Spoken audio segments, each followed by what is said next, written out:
Ayan, magandang tanghali. Sumasagitsit na ang aming ulam na ginataan. Ginataang gabi or laing. Ayan, mga idol, ang aming ulam sa bukid. Oh, nagmamantika na. Ito ang aming kubo. Kasi kami ay nagtatrabaho dito. Nagtatabas. Ang aming buhay sa kabukiran. Pagkatapos ng pananghalian, kami na naman dito ay magtatabas sa pinyahang ito. O yan. O, dito tayo guys sa bundok. Mataas ang aming kalalagyan kaya malamig. O yan, ang aming susunod na uulamin ito. Kardis. Makulimlim ang panahon.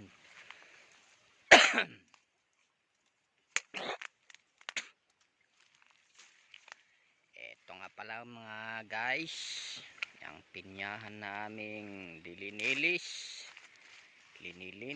dahil mag-uumpisa na po silang mamunga.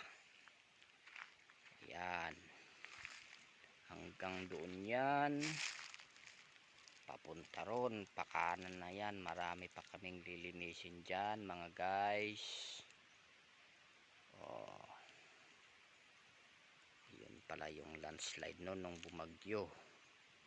Yan naman yung kabila niyan, nagtatanim rin sila ng sari-saring gulay.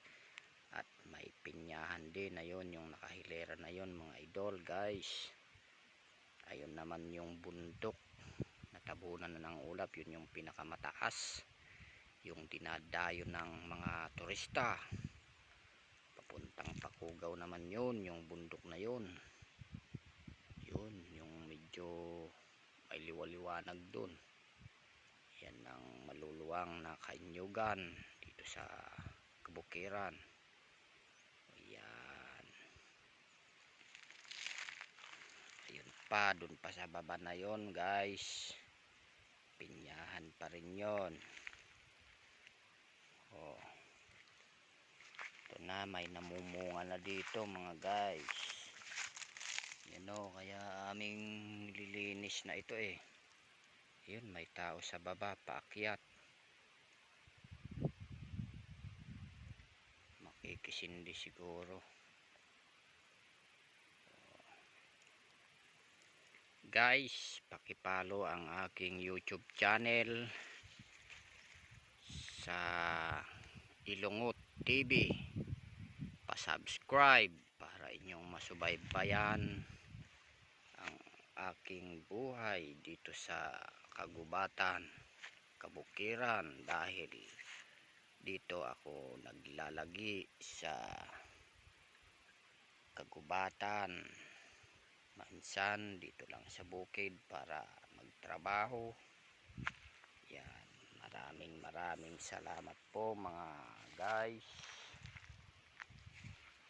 At dito na po nagtatapos ang aking video na to, dahil kami ay kakain na rin. Ayan, itong aming kubo lang dito mga guys.